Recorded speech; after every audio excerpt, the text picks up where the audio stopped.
Farm Bureau. John Cohen joins us right now, athletics director at Mississippi State. I've only got about 700 questions, but I don't think we'll get to all of those in 11 minutes or so. John, congratulations. I thought from an optics standpoint, obviously you were there. I was watching it on television last night. I mean, all weekend long, it just looked and sounded spectacular. Congratulations. Third straight trip to the College World Series.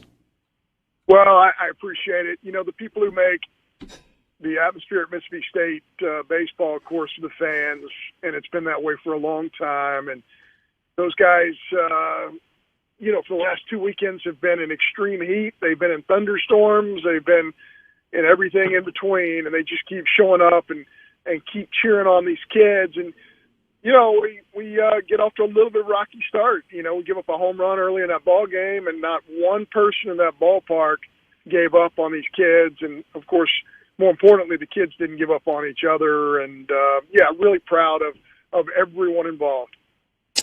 Every team has its own identity, and yet I feel like there's some characteristics that seem to, at least for the last handful of years, carry from one team to the next. How does that happen? Yeah, I think it happens. You know, I think Mississippi State attracts a certain type of baseball player. I've always felt that way, even when I played there. I think there is a toughness. You know, if you're coming to Starkville, Mississippi, you're not coming to be part of our malls, you know, in town, because we don't have any. You're not coming to Starkville because for social reasons. If you're a baseball player, you're coming to play for the best fan base in college baseball.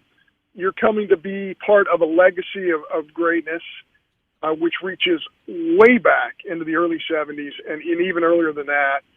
And you know what you're coming for. I think so many times, you know, and I've been at 5 different institutions, I think young people make decisions on where they're going to school for different reasons, and I feel like it's a huge advantage at Mississippi State. A baseball player is coming to Mississippi State for one reason, and that is to become a better baseball player, to play in front of the best fans in the country, and to get a great education. That's 3 reasons, but there is not a lot of opportunity to, in my opinion, in Starkville, to lose your focus. And, I just think it's, you know, a great opportunity for young people.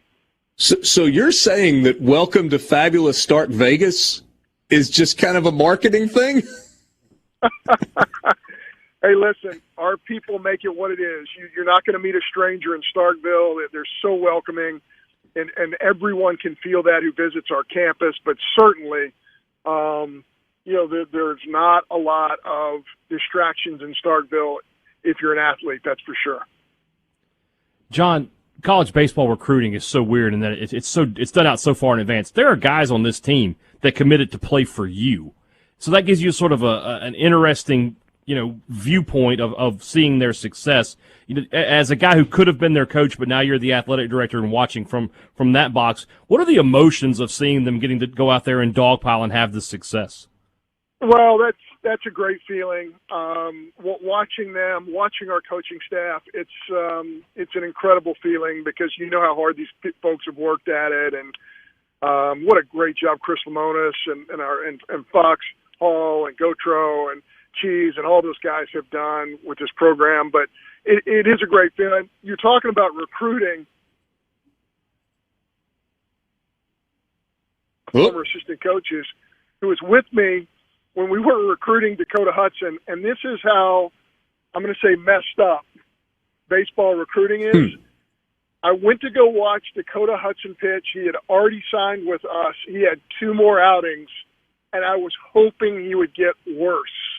Now, you tell me there's another sport in which a coach is hoping a player doesn't get better because he wants that young man to show up on campus, because if it gets any better, there's a very good chance they're not going to show up on your campus. So look, the whole thing is screwed up, right? But, boy, am I proud of those kids and our fans and everybody else. 3 straight trips to Omaha. Nobody else out there has done that, has a streak of 3, and nobody else, quite frankly, has a streak of 5 straight super regionals. So we have a lot to be proud of.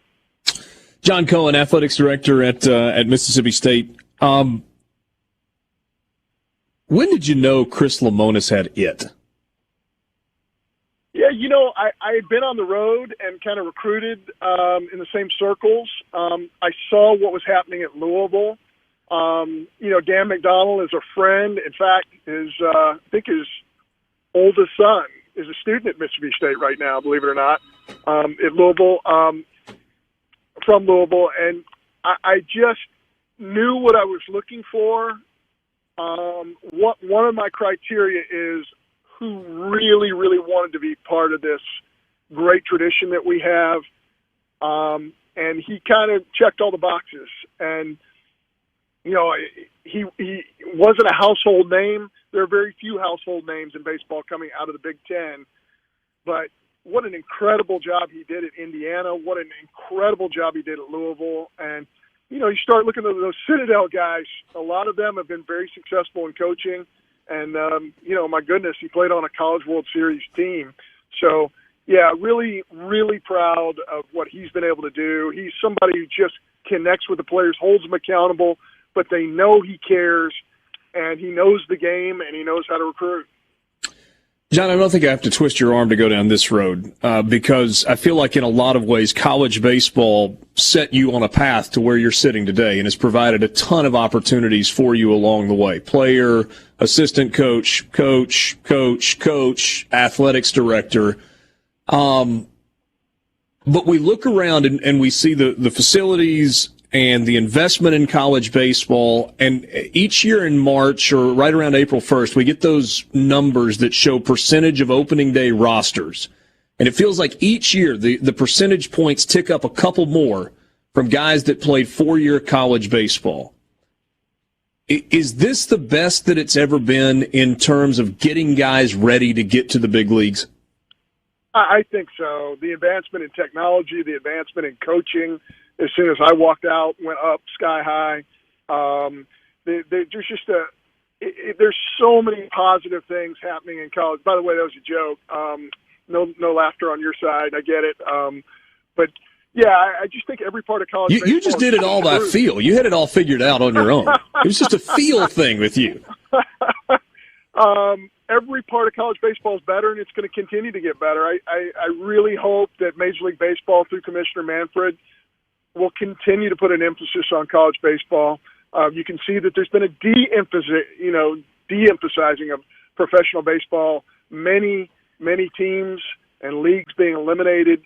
I think there is becoming a higher dependence on college baseball.